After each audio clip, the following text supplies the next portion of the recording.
Well, thank you very much, everybody, for coming this afternoon. And just to set expectations, that's the only VFX reel you'll see in this presentation, because mine, unlike some of the others that I've seen today, is about a topic that we're calling Open at Autodesk. And what we're doing is all the things we want to do behind the scenes to support all of the great graphics work that is used in and built with our products.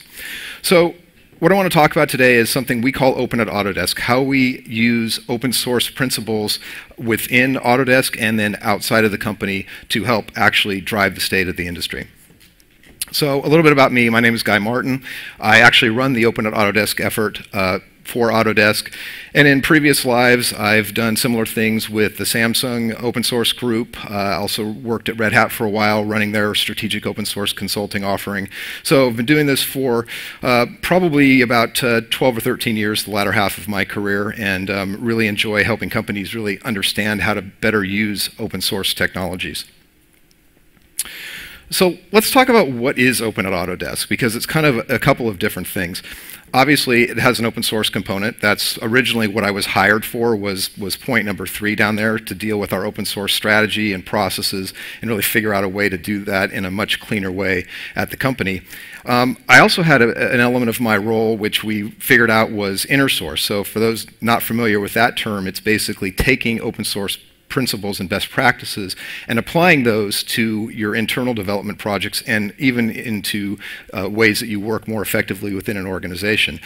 But what we kind of figured out is that while I had 2 jobs, kind of an internal facing job and an external facing job, the main job I had at the company was really around culture change. And you know, everybody likes to say culture change. It's the big cliche thing. It's the buzzword that everybody loves to bring forth. But for me, it's really the biggest part of my job, because if I don't start changing the way that we operate as an organization, both in the way we develop software, the way we interact with customers, and the way we collaborate with each other, none of the processes or strategies that I want to work on in inner or open source are going to have any effect.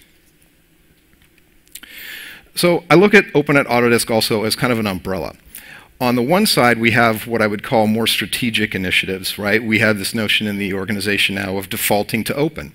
So traditionally, Autodesk, because it was grown through acquisition, has not been a company that has meshed well across product lines, and there's generally been a lot of silos. So we're driving towards this notion of default to open. We're driving towards the notion of having transparency both within the organization and transparency with our customers and what they need. And what I'm trying to drive, for those engineers in the room who may know the notion of a pull request, what I'm trying to drive is a pull request culture at the company, where we actually do a better job of making changes to things that need to have changes made. And I'll talk a little bit more in detail about that in a second. And then also thinking about what our meritocracy and rewards looks like in the company. So this is everything from how we drive HR processes to potentially get people to do the right things, as well as rewarding those who are actually doing good work in specific projects. And then on the tactical side of Open at Autodesk, it's about defining better processes. It's about figuring out how our workflows need to change and improve. Tools is actually a huge part of this, and I'll give my take on tools a little bit later in the presentation.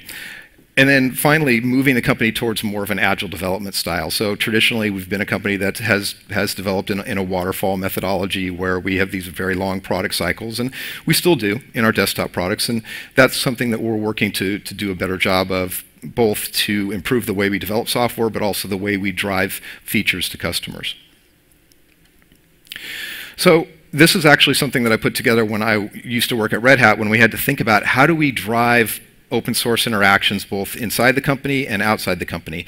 And for me, the biggest piece of this is that the strategy and governance, why we're doing open source, and how we're governing what we take in, what we build on, what we contribute, that has to be at the core. It's kind of like your core muscles. If those aren't strong, it's going to be really difficult to do the rest of these things. Most companies look at consuming open source software, and that's generally where they will start, because it's the easiest business case to make for people, and it's easier for engineers and others to just consume open source and build software on that. And we do a lot of that at Autodesk. Not in as good a ways sometimes as I would like, but definitely we do a lot of consumption. More importantly, and what I'm trying to drive at the company now, is how we contribute back effectively to open source communities, because that helps us and it also helps the industry. And then finally, how we create open source projects that actually are beneficial for us as a company as well as the industry. So kind of all three of these things are all related, but they all center around this notion of strategy and governance, which is a big part of what I am driving at the company today. So what is my overall goal if I had to pick one goal for Open at Autodesk? For me, it is building this pull request culture in the company. And for me, that means really thinking about what shared responsibility and control looks like, both within the company and outside the company. And for the engineers in the room, obviously pull requests make sense for code, right? We've probably all, any of us who've worked on code, have made a pull request at one point in our lives or another. But I'm trying to get the company to think about this in more than just code. Trying to think about it in how we do processes, how we potentially change processes, suggest new ones, make improvements to existing ones. How do we change policies in a way that makes sense and helps us as a company? How does information flow? How does information get changed both within the company and information that we share outside of the company? And then also in what our tool selection is. So I'll share a story in a second about what we've done with Slack in the company and sort of how the pull request culture has actually driven our choice of those tools. The biggest thing I think, and the reason I want to drive this culture in the company, is that I've seen consultants come into companies in my career who have been paid thousands and thousands of dollars to help improve collaboration. But to me, it's really simple. If your employees are engaged and they feel like they have a voice and they feel like they're actually contributing to something, collaboration drives from that. So one of the things I have had to address at Autodesk and other companies is kind of this fear, uncertainty, and doubt if people aren't used to working in this way where they're taking pull requests in of, oh my goodness, somebody's going to change my code or change this out from underneath me. But I always say that the review process of a pull request prevents this perceived anarchy that you might have if you're thinking that things are going to get changed out from underneath you. There are basically two main focus areas, though, within the Open at Autodesk effort, and they're the kind of the internal side and the external side. So internally, it's really about building better products.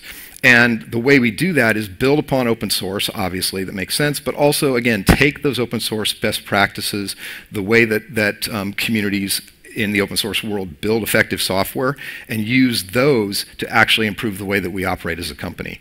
And have most of our focus be on building differentiated products, and a little bit of our focus be on contributing to these common components as opposed to reinventing everything. Now, I'll be honest, when I got to Autodesk, we have had a history of reinventing things within the company. Again, primarily because of the way the silos have developed as a company. But I'm happy to say that, you know, at least in the 2 years I've been at Autodesk, I've seen a lot of improvement in that area. And I think that's one of the main reasons I'm driving this, is it's really, really important for us as a company to become better at that internally to serve all of you as customers. Now, on the external side, customer needs are what are really driving us to go more effectively into open source, because really the best way that we can integrate our products with other products that people use in the industry is through contributing to open source projects and components that help tie our products together with other vendors' products. And this really helps the customers actually put things together in pipelines that make sense in the film and media world.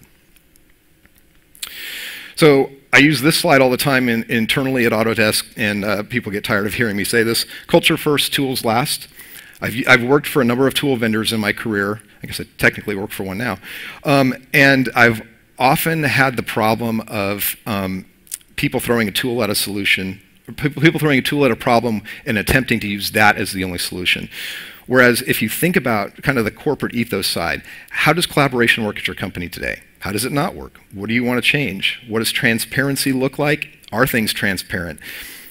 All of those notions, thinking about where you are now and where you want to go to, helps you then define what the best processes are. Things like, how is contribution going to work both to inner source projects as well as open source projects? What kinds of governance structures are you going to use? And really, how is your organization structured? I actually created quite a stir in like my first 6 months at Autodesk when I suggested some organizational changes around how we manage common components in the company. And that suggestion was, instead of one common component team, split the engineers up and send them back to the product teams that use that common component.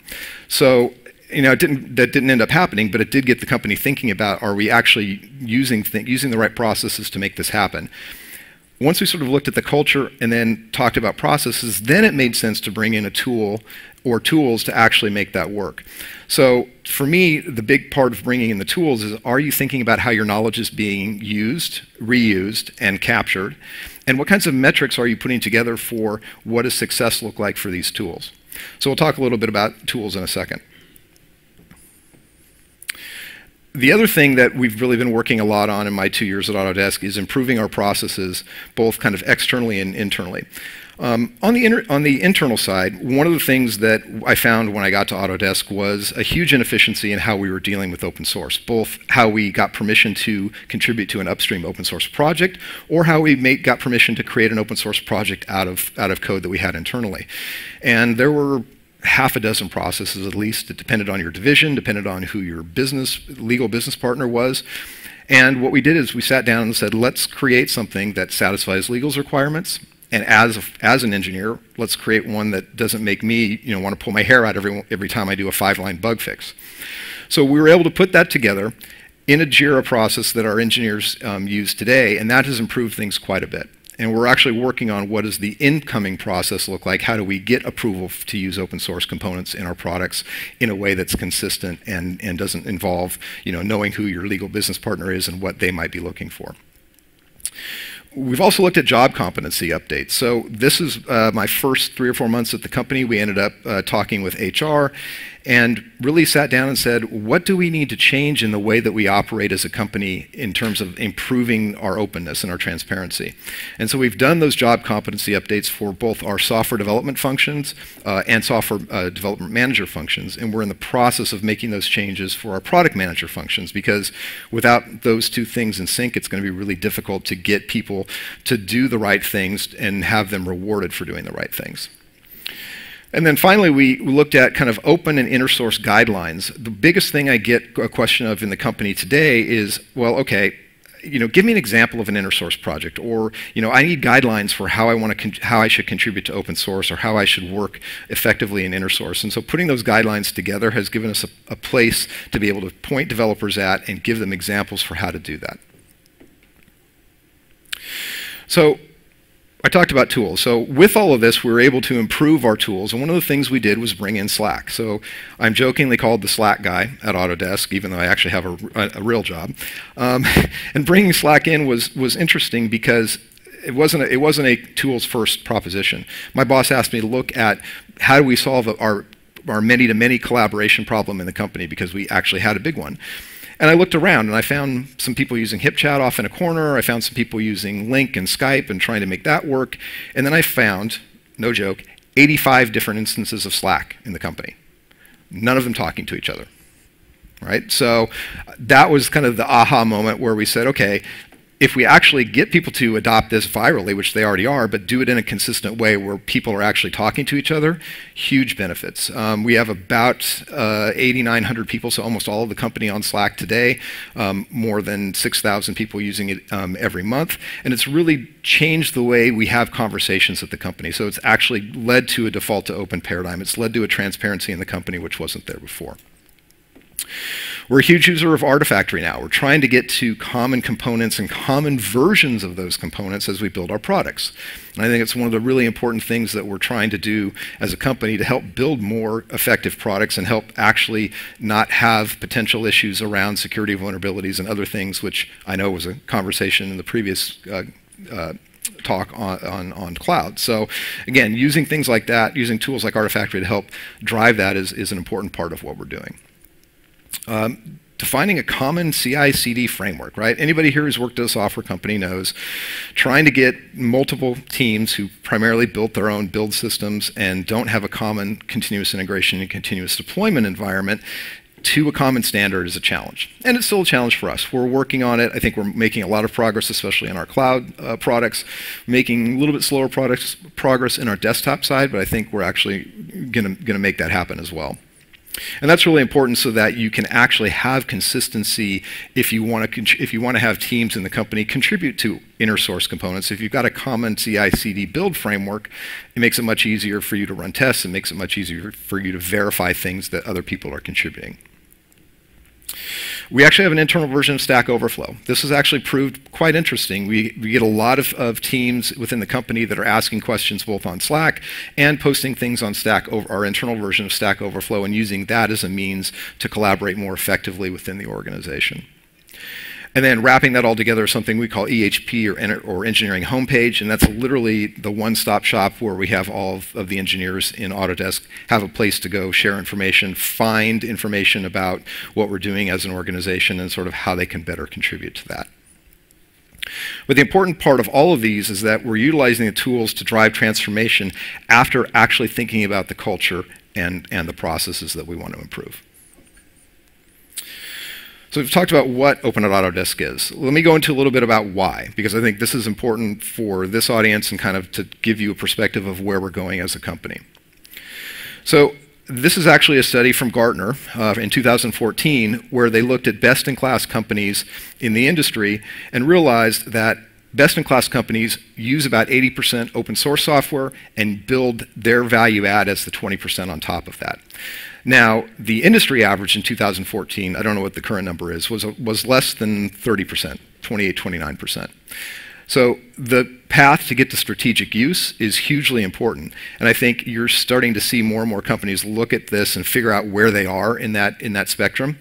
The challenge I have at Autodesk, and one of the reasons why we're improving our consumption process to be more strategic and to be more compliant, is because I want to know what our number is. Right now, I don't know what our number is.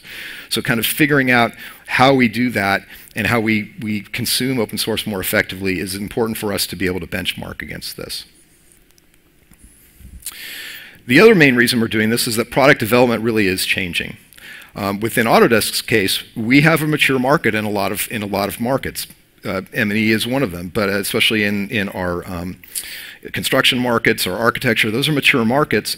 And the new kinds of customers that we're trying to go after are the customers that want to download an app. Right? They're used to downloading an app. They're kind of more almost that consumer level experience.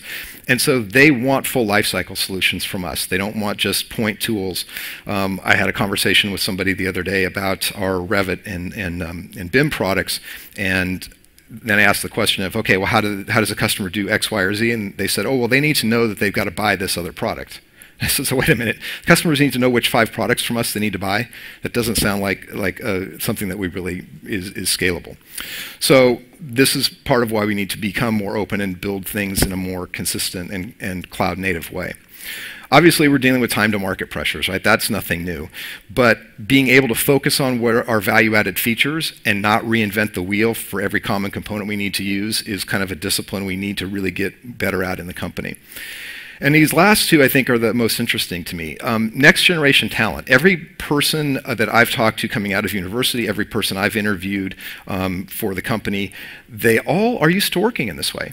They're all used to working in a very collaborative fashion. And so when you say, hey, we want you to come to a company, and you're kind of going to be in this little silo, and you're not really going to have a lot of interaction with the rest of the organization, that's not something that they're interested in. And quite honestly, to get to this cloud native product mix that we want to get to, we need to bring people in who are familiar with open source, because cloud is built primarily on open source technologies. And then this last one especially applies, I think, in M&E, media and entertainment, is heterogeneous customer environments, right? This has been a little bit of a long time in coming, but I think Autodesk is finally to the point where we recognize we're not the only tool vendor in use, right? And the customer needs, you as customers, your needs require flexibility and really true interoperability. And the way to do that is in these open source projects that we'll talk about in a second. But that's really the way that you have to do that going forward. So the other part of why is, what are we trying to do at Autodesk around open source enablement? So build a coherent strategy, and that's the vast majority of what my work is trying to build a coherent strategy for us for how we consume open source software. We're doing that today with a project we call Project Aegis, which is attempting to really standardize on the way that we consume our open source software and utilize that.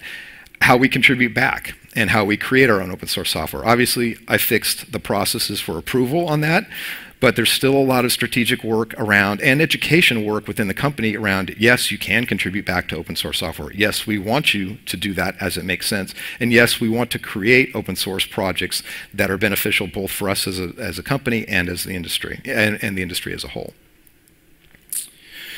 Getting thought leadership in important projects. So this is actually something that I learned quite a bit about when I was at Samsung. The reason Samsung started their open source group was really the recognition that open source projects that were out there that they relied on for their products, they had no seat at the table in terms of strategic direction of those projects. I think we're seeing the same thing at Autodesk today, and trying to get thought leadership in those important projects is key for our success as a company. And my challenge in sort of getting Autodesk management to recognize this, and I think we're getting there, is that you don't buy influence in those projects. You get influence by making contributions that are valuable and sustainable and continuing to make those contributions. So gaining that thought leadership is an important part of what we're trying to do. And again, coming back to acquisition of top talent, the kind of talent that we need to acquire as a company really is the talent that is used to working in this way in an open source fashion. But I think the biggest thing that I want to talk about here is something that Noah Slater from the CouchDB community pointed out. We're not just doing this to be altruistic. Giving back to these communities makes sure that their long-term health is going to be successful. Otherwise, those communities, those open source projects that we rely on, if they go by the wayside, whether it's generic open source projects that we use, Linux, other things, or specific domain open source projects that we'll talk about in a second that revolve around media and entertainment, without the health of those projects, we're going to end up going it alone and continuing to reinvent the wheel each time. So another why here is to think about sort of open source and community.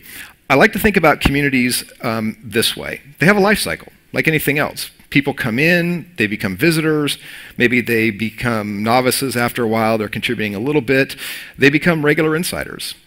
They eventually progress to be leaders in that community. Most people get that part, most companies get that part. Where things tend to fall down is the notion of, oh, somebody's now retired out of this community. And wait, they were the only person from my company who was contributing to that, and I have no backup plan for how I continue to have influence in that project, because that one person either retires, leaves, goes to another company. So succession planning and understanding that open source communities do have a life cycle is really, really important. The other part of this to consider is that communities are really basically just all of you. Right? I'm going to be going to we'll talk about the Academy Science and Technology Council work that we're doing in a second, but I was in a meeting with them a couple of months ago, and we had a conversation where I borrowed a bad pun from Soylent Green and said, look, the community isn't some mythical thing. You are all talking about the community as if we need to go influence them to do something. It's people. It's you. It's all of the people that are part of the industry. So really understanding that is the case really kind of helps people think about how to drive that more effectively. And then actually having consistent governance models. This is something that I know we've been doing a lot of work on in the media and entertainment space around these open source projects that we're working on. Consistent governance models to allow smooth collaboration so that people who are contributing don't have to think about two different governance models when they're working on different projects. An important part of this, though, is that equal representation is critical. Having a single company that is driving a standard or a piece of open source software is really putting a single point of failure out there that you don't really want to have as an industry. And a big important one also, especially in media and entertainment, where I know that a lot of people move around within the same industry but move around to different companies, is you want industry talent to be able to contribute to these open source projects to benefit the industry no matter who their employer is. So on the standards and open source side, I like to say standards are great, love standards. I think common open source code is a little bit better. Some people have probably seen this XKCD comic. I love it because it talks specifically to this. Hey, 14 standards, let's create the Uber standard. Well, now you've got 15 competing standards, right? Whereas if you're contributing in open source, you've got everybody kind of at the same table that are, and they've all got a skin in the game. And you generally, from that, get better interoperability because you're not having to have people create their own implementations of the standard and test all of those. You're generally getting one code base. You're sharing development costs across the industry and across partners in the industry. And generally, you're less likely to fracture or fork, because if people are actually coming together and contributing to something commonly that they all need, yes, it's messy, right? It may not be perfect, but at least you're generally going to get people to come to the table and try to agree on something. And again, it allows companies to focus on things that are really of strategic value to them as opposed to recreating everything themselves. So we've talked about what Open at Autodesk is. We've talked about why we're doing it. Let's talk a little bit about how we're doing it. So there are kind of three areas that we look at this and how we at Autodesk are hoping to try to improve openness both within our organization and outside. So on the traditional open source side, we're contributing to things like MaterialX, Universal Scene Descriptor, and also open animation curves. But we also have some efforts which are not quite open source, but they're what we call collaborative source. So the Shotgun Toolkit, for example, which we'll talk about in a second. And then some upcoming work we're trying to do around Maya shared source with certain customers. And then finally, I want to talk about what we're doing kind of on the open governance side. So some of you may have heard of the VFX Reference Platform and sort of what we're trying to do around that. We'll talk about that a little in a second. And then also, again, mentioning the Academy Science and Technology Council on open source and helping to try to drive some common open governance procedures and processes to help actually the industry coalesce all these different things that are being driven as independent open source projects into something that is kind of a consistent whole. So, MaterialX. And by the way, I will say right now, if you've got detailed questions on MaterialX, I will point you to somebody because I'm not the right person. But in general, what we're trying to do with MaterialX is build something that lets you transfer materials and looks between digital content creators and renderers. And it has a couple of different aspects, right? How you look at bindings and looks versus portable shaders. The biggest thing, though, is we're trying to get to a clear, supported, and most importantly, open solution to let the industry move faster in this area. Autodesk specifically is contributing both shader technology and also design work to this community.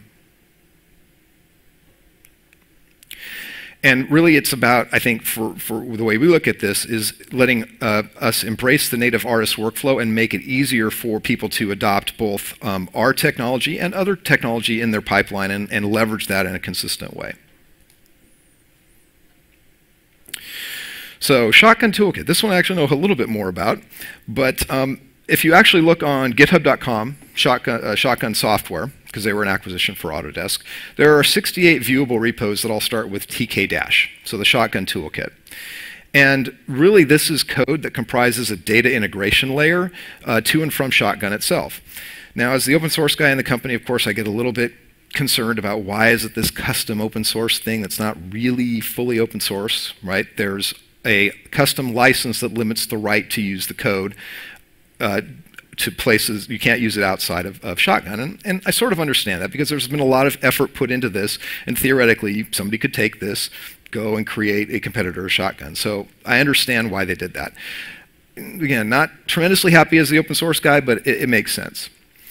But I think the more important thing that I like about this is the purpose behind this is to allow customers to preview what's going on in the Shotgun code base and decide how they can integrate it better into their own pipelines. And I love this part. It supports the knowledge sharing of people that move between studios. So people that are used to working with the Shotgun Toolkit can actually move effectively between studios and bring that knowledge with them. And most importantly, contributions are accepted, right? We do take contributions back, test those within the Shotgun Toolkit libraries, and make those available to customers as part of the Shotgun Toolkit itself. VFX Reference Platform, most of you or some of you may have heard of this within this room, but it's really about aligning open source utilities and operating system versions, specifically on Linux, so that you can more effectively use them in your pipelines. And it's really about reducing the complexity for studios to support Linux in their pipelines. And I think that's been a lot of great work. And I know you had Nick Cannon on the panel before me talking about work that Disney's been doing specifically in this area because of the history of IRIX and some of the things that have come before. And it's really also about taking advantage of the superior technology and innovation you have in some of these open source packages to make it more consistent and easy for people to adopt them.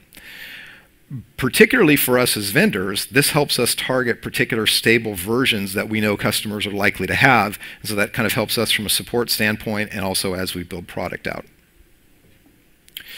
But most importantly for me, again, as the open source guy, is we're creating a transparent governance process that hopefully meets the needs of the vendors involved in the VFX Reference Platform as well as the end user. So you've got representation from both camps. So I mentioned earlier the Academy work. So we're actually, I think David Moran is here, so I'm really happy that Autodesk has been invited to the table to help work in the Committee on Open Source within the Science and Technology Council to start having discussions about all of these various different open source things that have been happening in the industry. How do we get them into some sort of a consistent set of practices and processes around things like common build environments, common governance, so that instead of it being kind of piecemeal, we have some consistency and are really driving to make them even better than they are today. So what does this mean moving forward? What are some of the lessons we've learned, and what are some of the things that we're hoping to get out of this moving forward? So I think, and this isn't just specific to Autodesk, I've had to learn this multiple times in my career, but management commitment to do this is really required. Right? You can have the grassroots effort, and I've seen great grassroots efforts happen at companies, but without management commitment, it's really difficult to do this. And because some cultures, and Autodesk is one of them, are a culture where you need to have encouragement and freedom to make these open source contributions. There's always going to be a certain number of people that will just go ahead and move forward and make important contributions, but to do this in a strategic way, in a consistent way as a company, really requires management support. And also schedules need to be adjusted to account for these open source contributions, because sometimes you're in the middle of a product rush and you find a bug and you need to fix that bug to make your work happen, but then you also need to be able to contribute that back upstream to the open source project that you got it from. Otherwise, you're going to be maintaining that going forward by yourself. This is a big one. Industry partnerships around these open source efforts, especially some of the big ones, Universal Scene Descriptor, MaterialX, often take longer than I think any of us expected, but it's largely around how companies work effectively with intellectual property and how the different legal departments kind of become more comfortable. And I know Autodesk's legal department is becoming more comfortable in the way we work with open source, and that's kind of been a longer term effort. And the notion that the reason why we're doing all this is that customer interoperability requirements are really driving why Autodesk is doing this, and I think why the industry is moving this way. So what now? Kind of where do we go from here? I think a big thing that I have talked about in the Academy meeting and that I talk about inside of Autodesk all the time is we need to be identifying what is the non-differentiated IP, right? What is the commodity? And we need to be also cognizant of the fact that the things that we think are differentiated IP today could very well become commodity in the future. It happens all the time in technology. But kind of be preparing for that and thinking about that as we build products and as we consume and contribute to open source is important. Adopting open source community processes is huge. I think, again, you've heard me say it now 3 times, the next generation of talent already works this way. So if we don't start adjusting the way we work as an industry and the way Autodesk works as a company, it's going to be really difficult to not only acquire those people, but retain them as well. And then decide on what a governance strategy should be. Should we consider self-started foundations or an existing group like with the work that the Academy is doing? But I think the biggest thing is commit to a direction and be prepared to iterate. For those that are familiar with open source, there's the phrase release early and release often. And I'm really, really trying to get both Autodesk and the industry partners that we work with to be prepared to just move forward in a direction and then iterate, as opposed to trying to get everything built out and everything decided ahead of time. So with that, I've got time for questions, and I want to leave kind of you with a starter question. How can both Autodesk help the industry more in open source, and can the industry help itself? So with that, questions. And we've got about 10 minutes, so we should be good. And yes, please use the microphone if you would, because we are recording the session.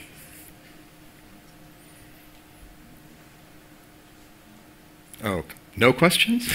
That would be the first time I've ever had no questions. Usually somebody's got to argue with me about IP. Intellectual property. So you said something which I think is, from our experience in the studio side, is differentiated IP and how it's moving from stuff that was, core and critical to becoming commodity. How do you, within Autodesk, look at that and then figure out how to move things? Which of these things that you were completely convinced were like an Autodesk proprietary advantage to realize that no, it's not? How do you get that process working internally? A lot of stick and some carrot. I joke, but I think a lot of it is education and getting them to look at what they're building. And I think what happens is they start to see other parts of the industry build similar things.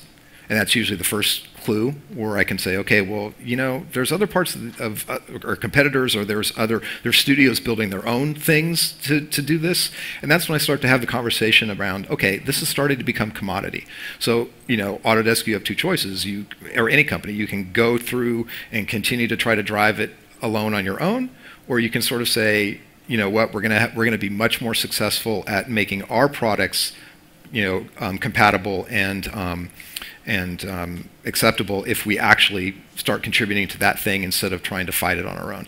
But it's an ongoing battle, and it kind of depends on company culture. And it's one of the things I've learned at Autodesk is that 30-plus-year-old software company, right? The culture is very strong, and so a lot of things that I work on are seen as a little bit out of the norm, but we're getting better. 2+ years in, I'm still confident we're making progress. Great, thanks. Mm-hmm.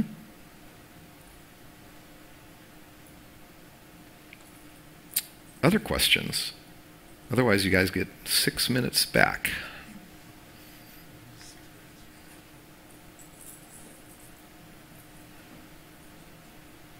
None. Okay, well, I will be here afterwards if anybody wants to ask me a question in person. Thank you all for your attention.